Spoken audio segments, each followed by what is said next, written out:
আমি যেন অনুরোধ করবো, আমাদের তথ্যমন্ত্রী এখানে উপস্থিত আছেন, তার এখন সুযোগ আছে যে এই বিষয়টা নিয়ে শহীদ প্রেসিডেন্ট জিয়াউর রহমানের পুরো জীবনটা নিয়ে, তার কাজগুলো নিয়ে, তার চিন্তা ভাবনাগুলো নিয়ে একটা গবেষণা, অত্যন্ত মানে ভালো উঁচু মানের গবেষণা হওয়ার প্রয়োজন। এখন পর্যন্ত আমি যতগুলো বই পড়েছি, আমার কাছে একমাত্র আমাদের বিশিষ্ট সাংবাদিক, প্রয়াত সাংবাদিক মাহফুজুল্লাহ সাহেব, তার বইটাই আমার কাছে সবচেয়ে ভালো লেগেছে। এবং এত আপনার গবেষণা লব্ধ একটা বই, গবেষণা করেই তিনি কাজটা করেছেন, যেটা আমাদেরকে কিছুটা আপনার কাজ দেয়। যারা পড়তে চান তারা এটা পাবেন।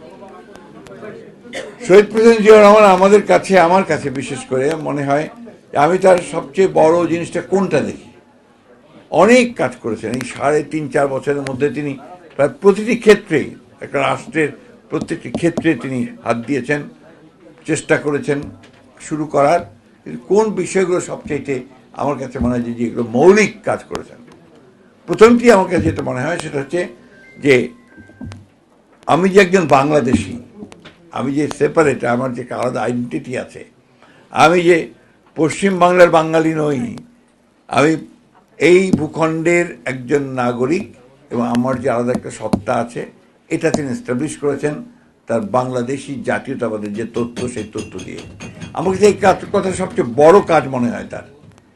দ্বিতীয় কাজটি হচ্ছে যে তিনি যে কথাটা আমাদের তথ্যমন্ত্রীও বলেছেন, আমাদের হাই সিকদার সাহেব বলেছেন, যে শুধু সেটাই করেনি, যে বিশ্বাসটা তার ছিল যে গণতন্ত্র হচ্ছে সবচেয়ে উত্তম, যদিও সেটা একেবারে সবে একমাত্র নয়, কিন্তু এটা একটা নির্ভেজাল নয়, কিন্তু এটা একটা উত্তম শাসন ব্যবস্থা, যেটাকে একজন সৈনিক হয়ে তিনি কিন্তু নিয়ে নিয়েছিলেন, এবং ওটাকে প্রাতিষ্ঠানিক রূপ দেওয়ার জন্য তিনি কাজ শুরু করেছিলেন।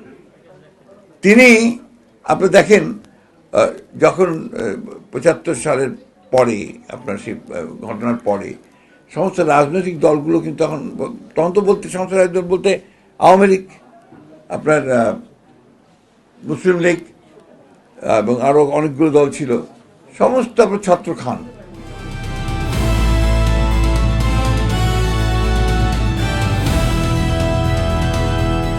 দিনাজপুর টিভি, মানুষের জীবনের কথা বলে।